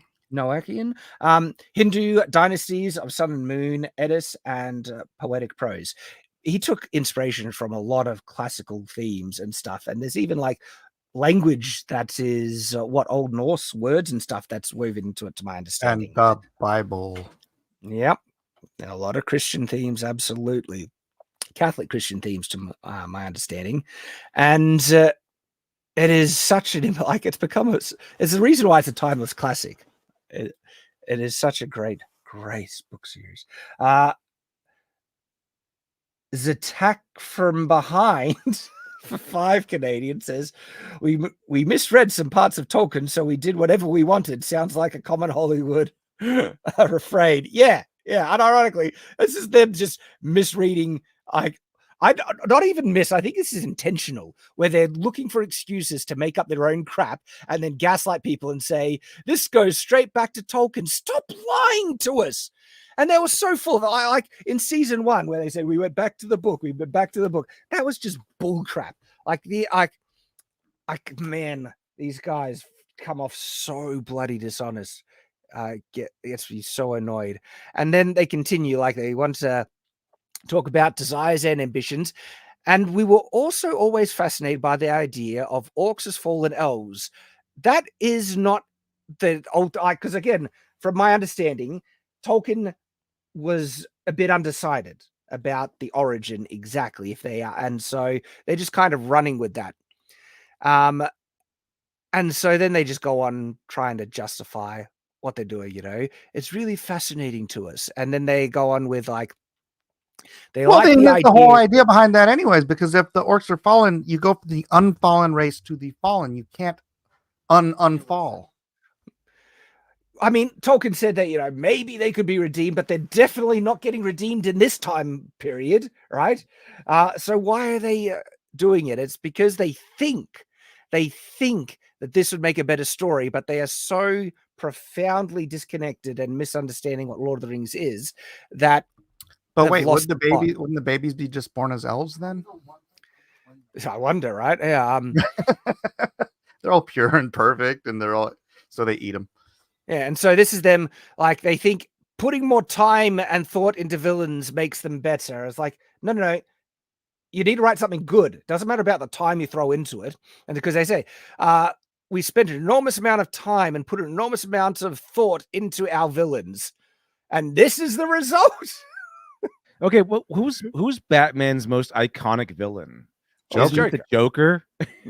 Like, he's not morally gray. He's pretty evil. Yes, his most popular renditions anyway is that he's just evil. He just wants to see the world burn. Exactly. You don't need to, it's because you have a morally gray bad guy does not make him a better bad guy. So a better bad guy could very well be just a guy who just wants to watch the world burn. Yeah. Right. And this is what they try to say. They think like a bad guy that has motivations that are complex and detailed that doesn't mean it's better. So he says, they're talking about a bad guy in one of their favorite films. He's absolutely evil, but you understand what's motivating him, which makes him not less scary, but more scary sometimes. You need to pull it off. Like what you're doing with the orcs is just making them pathetic and weak. And sometimes the motivations don't need to be complex. Sometimes they're just hateful, bitter, vile creatures that want to murder and pillage and eat other people because they're inherently corrupt. That's all you need. It doesn't need to be complex, but they're saying villains are motivated by things that in their own heads make them think that they're the hero in their own story, right? Not always. And you don't need monsters to have that motivation, right? And seriously, even with villains that are people in stories that are actually human, they're supposed to be human beings, right? Not every person needs to think that they are justified. Some people are just evil for the sake of evil. That's a real thing. There are some people that are Palpatine was fun for that reason. Like Palpatine, he was really fun because he just loved being evil. He was a lot of fun because of that, for that reason. Yeah, some people do evil things for the sake of it just being evil. There are real world accounts of people doing some of the most vile, horrific things, right? And at no point do they ever think in their head, I'm doing this for good. No. They know they're doing something horrendous and evil, and they do it because it's bringing them joy. And so they're so misguided that they're saying villains are motivated by things. Sometimes they're motivated just because it's evil, right? And in their own heads, make them think that they're the hero of their own story. This is not always the case. And if you want it to be the case for your villain, you need to execute it proper. You need to pull it off. Yeah, it's just good writing. Exactly. It just comes back to good writing. And they're trying to do this for orcs. Right? Can't believe it. And they're like, that makes for a really compelling job. These guys really seem like these are people that they see works that are really good, that they admire, that they think they have then the capacity to make works of equal quality, and they don't. They're like, I could do that. Let me take control of that and make something easy. They see like some complex story. I think it's like, I want to do that. I think it's easy. I'll just do Game of Thrones. I'll just make Lord of the Rings Game of Thrones. And they always think it's easy, and it just always falls flat, because something like Game of Thrones, even like in even Tolkien-esque story where it's just they're all going towards a singular goal, which is a little simpler, as opposed to like the constant shifting alliances of Game of Thrones. Even that requires a lot of know-how and technique and experience to get right. Yes, it really does. But these modern day creators think they look at this cool story and say, oh, if we just take the superficial elements of this story and then add it into our own, it'll be just as good. It's like when people saw Watchmen and said, hey, Watchmen did really well. What if we just copied the superficial elements of Watchmen and did our own story? Yes. And so they kind of copied the gritty realism and kind of forgot about the whole deep themes of Watchmen.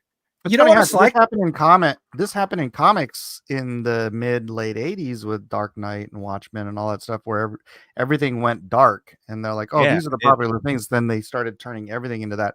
Well, a similar thing happened with Game of Thrones. When Game of Thrones came out, and as much as the books are freaking my favorite book series, but it became so popular with this gray worldview, right? You started seeing things like the Dracula movie, where let's see Dracula's perspective, then Maleficent. Right. Oh, let's see Maleficent.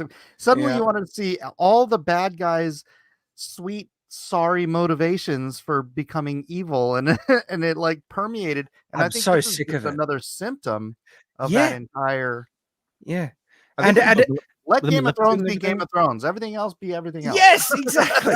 With Maleficent, I think, and like all these other like sympathetic Disney villains, I think it started off with Wicked. Wicked was his own phenomenon, where you had the other side. You got to see the development of Wicked Witch of the West, but she was still kind of evil. It's just that she went wrong because she became an animal rights activist, and that's kind of what happened with her. Seriously, that's what happened. She defended animals with capital A, which is like the lion and stuff. Random commenter for $2 says, the books they used were clearly Wish bootlegs. Yeah, like makes me wonder what the heck have these guys even been reading. And then random commenter for $2. Also, Joker, where's my electric car, Bruce? I don't understand the context of that one, but still, thank you, random commenter. We appreciate you, even though we're idiots. Buddy Rabbit for $10 says, this is the same shallow thinking people have about Paradise Lost. Satan was not a tragedy for Milton. He was a petulant, greedy, sobbing power monger that corrupted Eden for wholly selfish reasons. Yeah, people do not understand. Sorry, what? Envy. It's all rooted in envy. It comes down to a lot of that. Yeah, pride, resent. There are some. It's like one of my villains in Blacklist Universe. His entire. I can't really say it's just all based in envy. That's his entire modus reason for being. And it's like, I think it makes him a great character. Well, with what you guys have been saying, and even Buddy Rabbit, like with them misunderstanding things that are, actually made of quality that they then want to try and emulate, but they lack the ability to do it. It's like, they see a masterwork, like, a delicious meal, and they can identify the ingredients in the meal, but they have no idea the order in which they were supposed to put in, the time in which ingredient was supposed to be mixed in or cooked or anything like that. And they have the ingredients like, we'll make a good villain. And what do you make a good villain? The ingredients make them understand their motivations. Yeah, we'll throw that in there, and they'll throw in a bit of that, and they do not know how to actually make a story. All they have is the ingredients, and they're getting mashed together and mangled.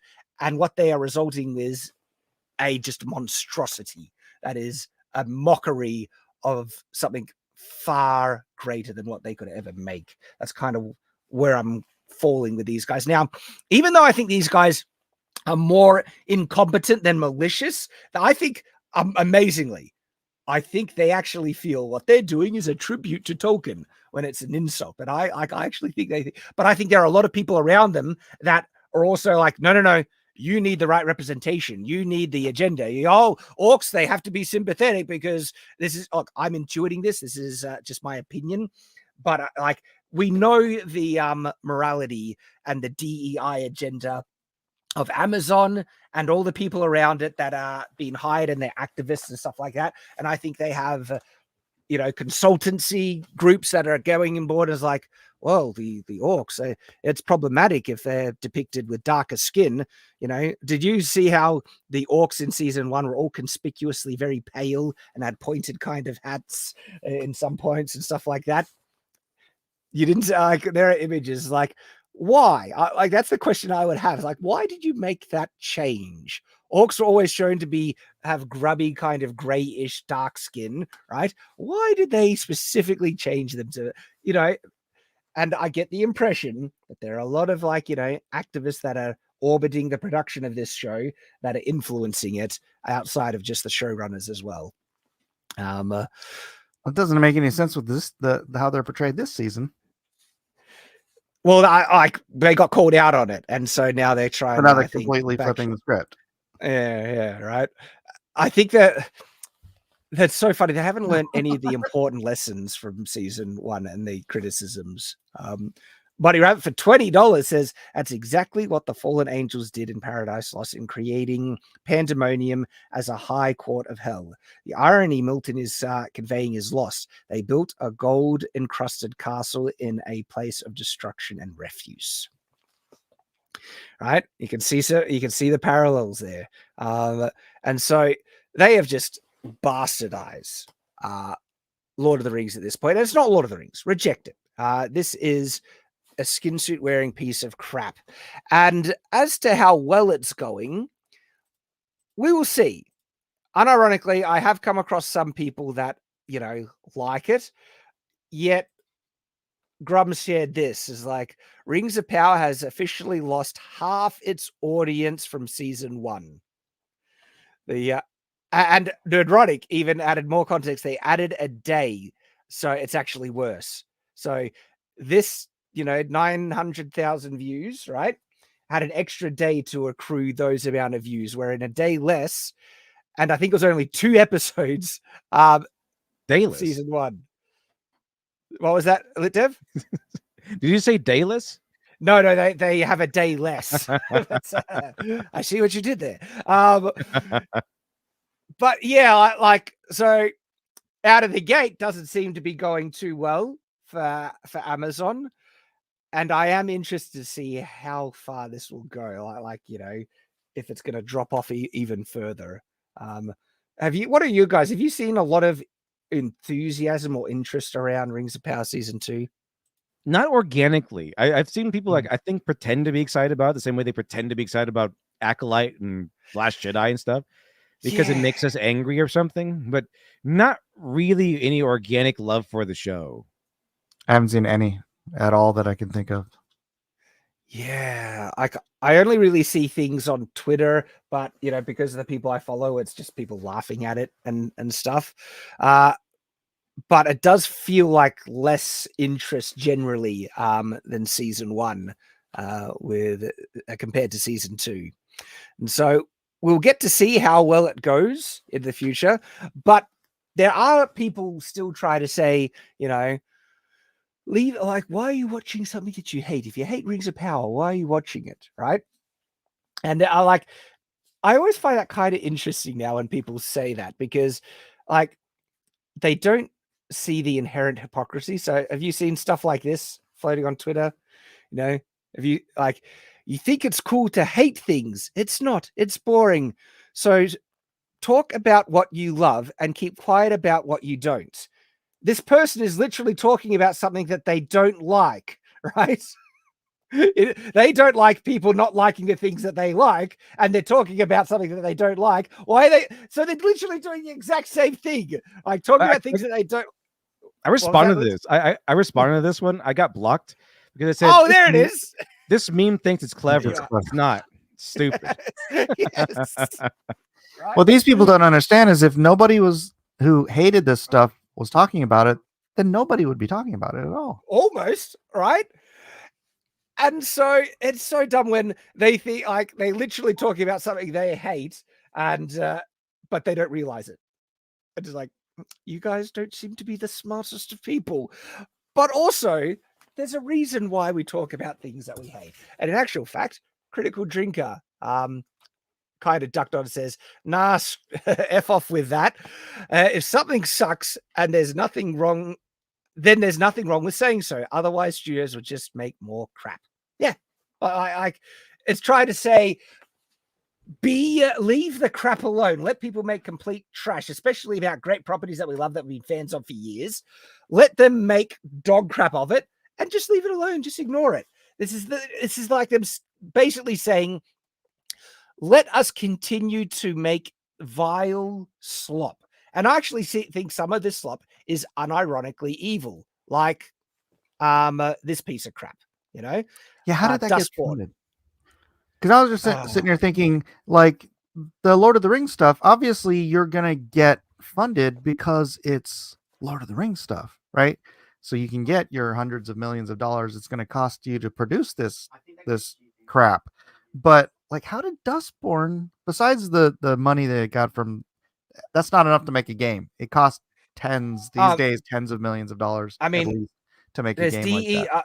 There's the ESG funding. If you well, then why can't these guys get ESG funding and make their own stuff that's not Lord of the Rings?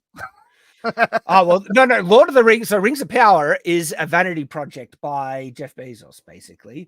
He wanted his own Game of Thrones. That explains it. Yeah. And so that's why Amazon is just pouring money into it, and it's failing dramatically, and it is a gorgeous thing to see. But this mentality, when they say, stop criticizing the bad stuff, when the bad stuff is unironically promoting cancellation and bullying and stuff like that, it's effectively them saying, let us be evil without any opposition, is effectively what that is coming down to, because they don't like that people are trying to push back against this agenda-driven slop. Right? And it's just leave us alone. Talk about what you love and leave us alone. Be quiet about it. And so, no, get stuffed with that bullcrap. And then someone quote tweets, Drinker saying, YouTubers with a cinema savior complex are so funny. Not a single studio gives a F what you say. They care what you spend money on. It's like, really, they don't care what they say. I've seen too many articles to believe that's true. Exactly. Why do they make so many articles and massive long tweet threads saying how awful Drinker is or Nerdrotic is, and they're all terrible people, and they sit these artists like, yeah, they don't care what they say. They go out of their way to try and, destroy and discredit them all the time. Just to take a beat here to appreciate how astonishing it is that YouTube and the culture war, the independent culture war, not backed by anybody, sat down, just started making videos because you were pissed off, and you became 1 million subscribers strong. And there's how many people in the culture war space now making so much noise that the media can't. They can pretend to ignore it, but they can't. I know. And what's funny is that sometimes they do pretend like you guys are so inconsequential, you're not achieving anything. Yet literally they came out and said, you bigots won when Acolyte was cancelled. They blamed all of us. It's like, hang on, are we insignificant and powerless? Or do we have the influence you are saying that we have that has contributed to Acolyte getting cancelled? And I'm not saying it's 100% due to the Fellowship and the people pushing back against the culture war. It's because no one watched the Acolyte. But one of the reasons what contributed to people being checked out of this bullcrap is people making videos and calling it out. And absolutely has been one of the primary catalysts that has led to the needed apathy where people just don't watch. And it comes from people calling it out. That's and right. So 100%. This is why they hate Nerdrotic, Critical Drinker, everyone like us doing this stuff, because it actually does have an effect. This is why they want us to try and cancel us. They want to try and shut us up. This is why they hate us for it. Okay. If we were truly insignificant, not achieving a thing, we would be irrelevant and ignored. We would be that's what it is. But they get so bent out of shape that they have to try and gaslight and you say, stop hating on the things that we like, and you're achieving nothing, and all this bull is like, not a single studio gives an F about what he says. Like, well, I think they do. And Little Platoon, he comes back and says, it's not a savior complex. Studios spend a lot of money on favorable influences and marketing precisely because they believe that what they say influences what others will spend money on. Shock! Like it's 100% on point, but it's like do these people not realize the blatant truth that absolutely? Do you remember the Lord of the Rings mega fans that Amazon paid for it for Rings of Power season 1? That they tried to the marketing and paying shills off to try and push their stuff. The super fans. Yeah, they're super fans. I think somebody went back over there and looked at their channels. Like they never talk about Lord of the Rings. Oh yeah, like Never. that one girl who was like my girl Galadriel and all that stuff, right? It came out later that she hadn't even watched it. She was watching House of the Dragon. And hey, look, if people do enjoy it, go with God. Go and enjoy yourself. Nobody's telling anybody who actually likes this stuff not to enjoy it. Just be realistic. Like you just like crappy stuff. That's fine. Yeah. Like it's when they try and say it's great. I like crappy stuff sometimes too. I like crappy stuff too. Yeah. But if they try to tell me that it's the next masterpiece, it's like, perfection, greatest piece of media ever made. That's where I push. I was like, get stuffed. This is complete slop.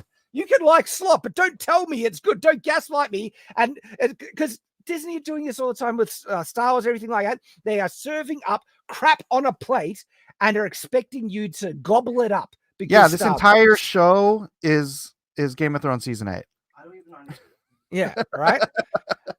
And Disney for ages has thought that it could get away with feeding people slop if you just put the Star Wars brand on it, right?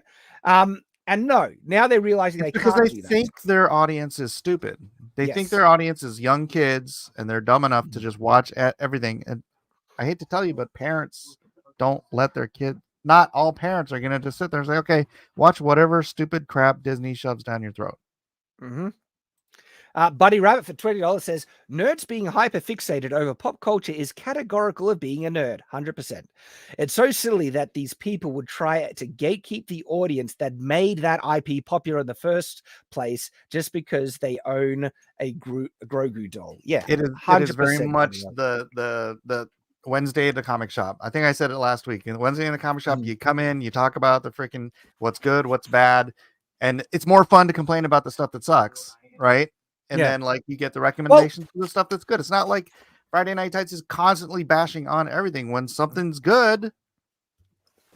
Yes, absolutely. Well, like Gary did dedicated live streams and I was able to join like half of them. Us just saying how much we enjoyed House of Dragon season 2 and praising it and everything. And so I didn't even hate the last episode. I don't know why people hate on the last episode. It was just I enjoyed it ended poorly. Episode was better, but yeah.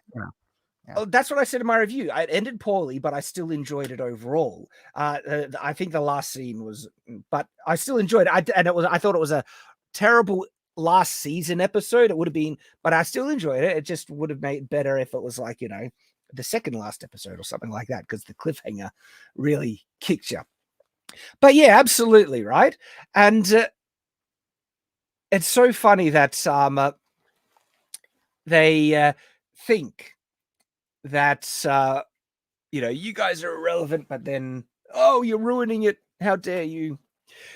And it makes me wonder, like, if the tides are actually turning, because we've seen some pretty big fails recently. Acolyte is massive. Like with Concord being shelved, they are refunding people's money, like 25,000 people. That is nuts. Well, it's a drop into the bucket to how much they've already spent on the damn They've already thing. lost. So what are they planning to do to try and get this money back? Because like it's a tax write-off or something? Because did more people buy ISOM? Probably. Gosh. Buddy Rabbit for $5 says, but you're still objectively wrong for liking Twilight on the path of being an orc for real. Hey, I never said it was good. I said I enjoy it. And there are lessons to be learned with Twilight. Twilight is actually one of the greatest examples of a property that understands its audience and gives its audience exactly what it wants. Okay. I think it's also written by a Mormon. It is written by a Mormon, Stephanie Meyer, right? Hey. If you're unhappy that we gave you Twilight, well, guess what? We also gave you Ender's Game, Battlestar Galactica. We also gave you Dragonlance, the entire Stop Dragonlance taking series. credit for other Mormons' work. Hey, if I'm getting flack for Twilight, I'm whipping out all the guns, because then we also have Brandon Sanderson with Mistborn and Stormlight Archives, and heck, even Maze Runner. Like, it's actually weird. Mormons are oddly highly represented in creative fiction and literature stories and stuff. I will admit that I enjoy Howard the Duck, even though I know it's terrible. Is that another one? Was that made by a Mormon? No. Oh, Just all a bad. just something bad terrible movie. that you like. No. So Twilight, I actually am intrigued by, and there are things that I can enjoy in it, even though there's some really bad elements to it, right? And I wouldn't necessarily call it good, but in terms of something that's made that understands its audience, it's actually a bit of a masterclass. If you want to try and figure, and then if you want like a great point of evidence that you can make something crazy popular if you just give your audience what you want, look to Twilight.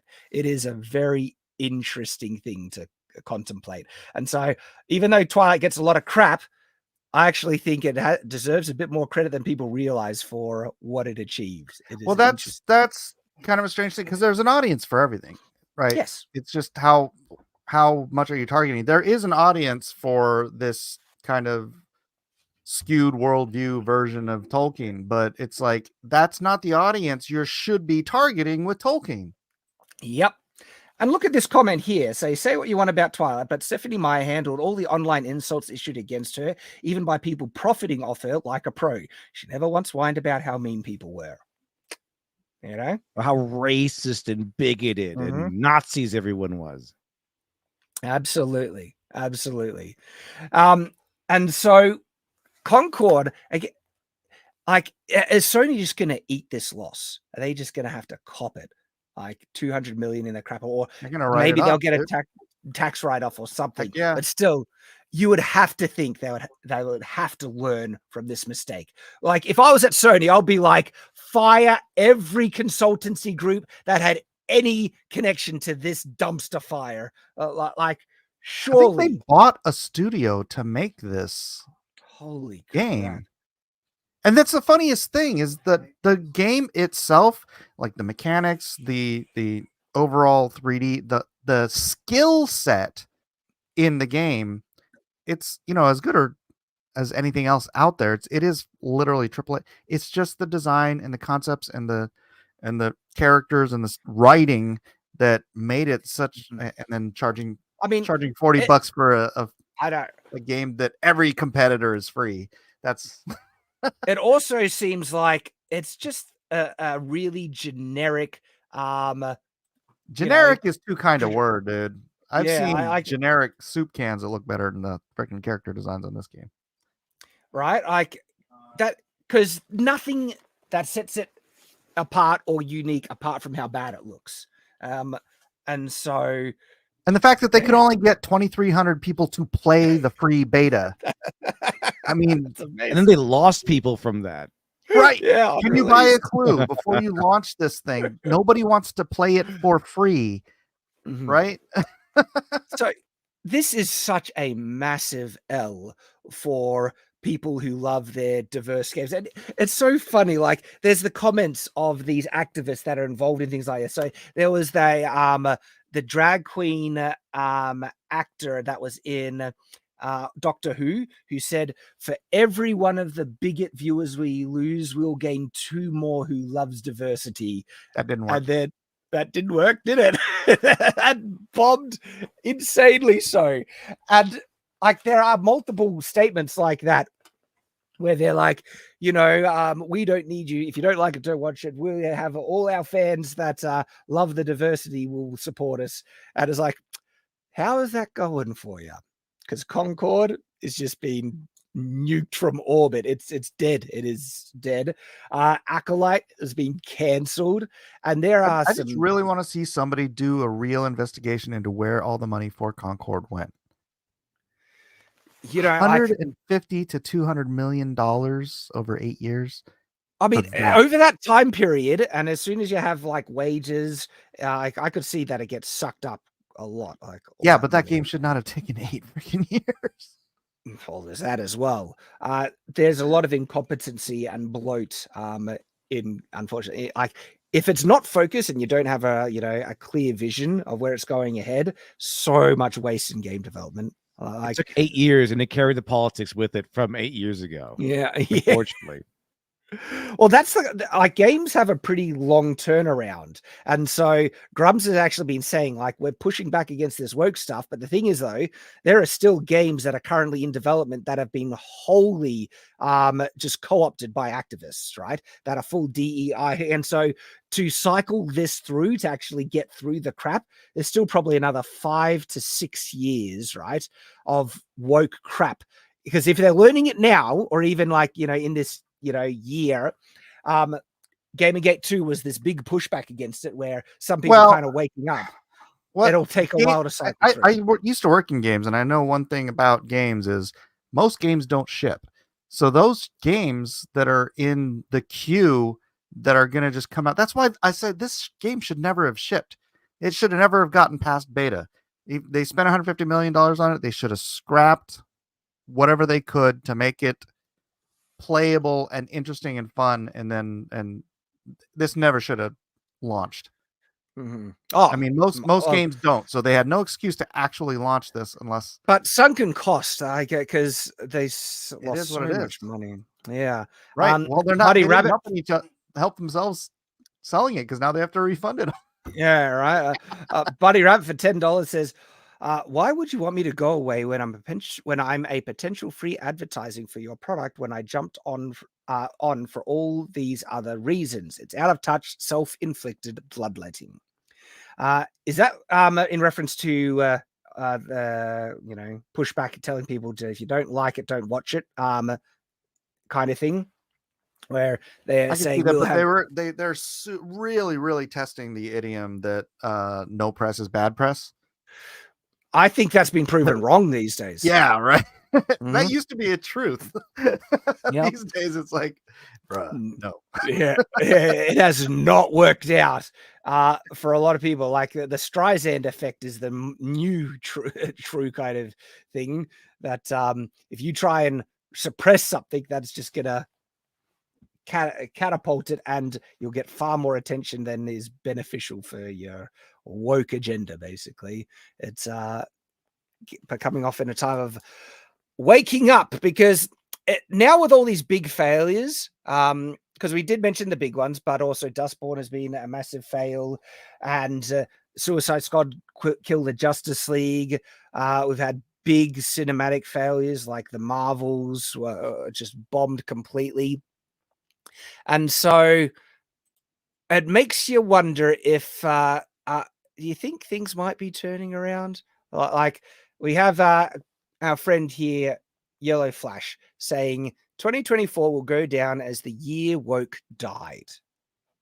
I hope so. What do you guys think? Do you reckon? Fingers crossed. Oh yeah, definitely. I've been seeing the I mean, it might not seem like it because it's doing it in small increments as stuff like this often happens, but if you go back to the energy of 2014, 15, 16, and compare it to today, it's waned significantly. The power of woke, the power of one, the power of it's waned significantly. You couldn't say the half the stuff you can say today online and everything and still be all right. Also, it had way more power back then compared to now. Yeah, way more power, way more influence. People bowed to the woke mob instantly, saying things like, you're a Nazi, you're a racist, you're a bigot, held so much power they could destroy somebody just by calling you these things. That's why cancel culture was so powerful back then. But that's because Twitter was under its sway, so they could get people canceled like with one complaint in like an hour. Yeah. I genuinely X has changed the game in a big way. And man, my respect for Elon. I'm not sure. And now Zuckerberg's bending. Maybe he's had a few meetings with Elon. Maybe he sees where the wind's blowing. Well, I do wonder if that's just covering his own tail. It might be, but again, that's knowing where the wind's blowing, right? Knowing where the wind's blowing, yeah. I am curious. Can we add up the budgets for the Acolyte, Concord, and Dustborne and see how much money Oh, The woke mate. mafia has lost. I in the think last- you would be in the realm of like 400 to 500 million, man. And that's not counting the massive losses in so many other things. Like Indiana Jones Dial of Destiny lost a crazy amount of money. The Flash film, the sequel, like that lost crazy amounts of money. Yeah, they can't lose money forever. It might Yeah. seem like they can, but they can't. They're feeling the sting and the pressure. Buddy Rav $5 says a phrase of 2024 is the same one from 2014. Semantic overload. Possibly getting all caught up on the minutia and getting offended at these tiny things.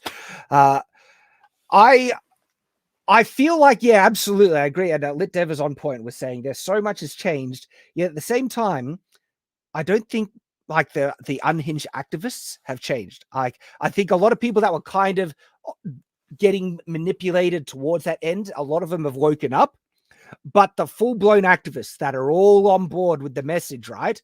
They haven't moved. I think they've actually become more extreme because, you know, they're seeing the end is near, and so that just makes them more desperate.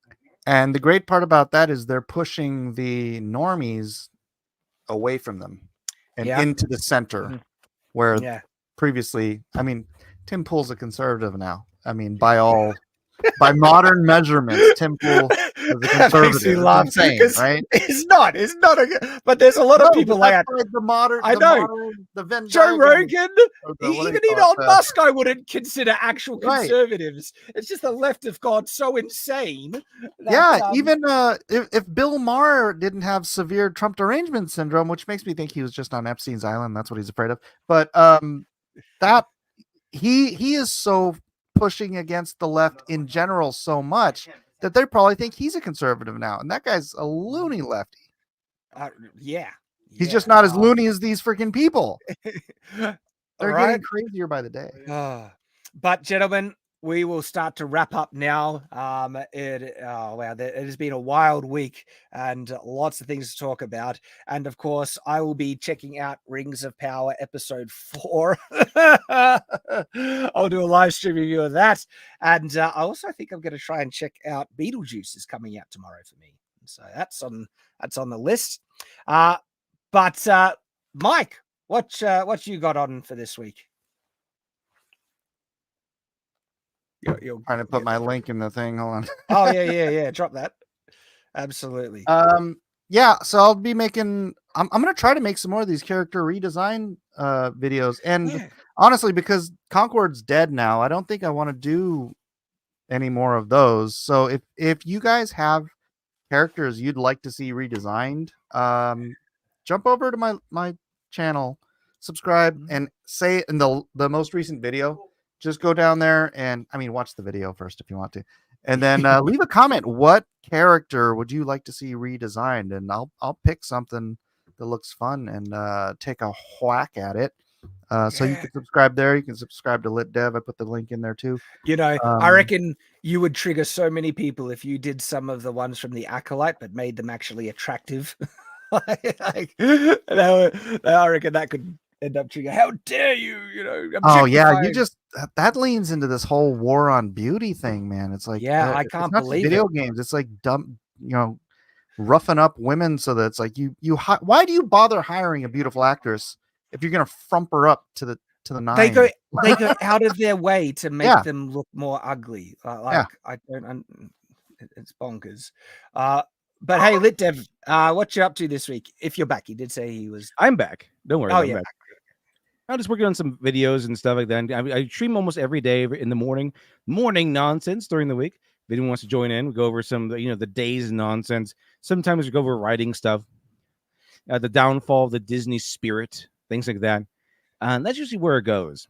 I usually do. Video wise, I like to go over, taking down the weird narratives they have that you're all racist and bigots, and that the shows that you hate are just perfectly great and awesome and totally Tolkien, and you're just a bigot. So I break down those narratives, those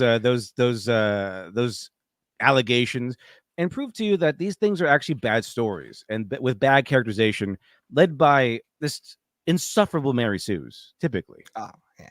And man, guys, check out both Mike and LitDev. LitDev has great video essays going in depth into so many awesome subjects. Like, man, love your video on Superman as well. And brilliant stuff. That was fun. That was fun to make. And we will get around to launching this one where the Yes. colors should be starting on it this month. Or not starting, but starting again on it. Continuing. Continuing. All right, gentlemen, thank you for joining us. Chat, thank you for joining us. It has been a blast as always. We appreciate you all. And as always, stay on watch.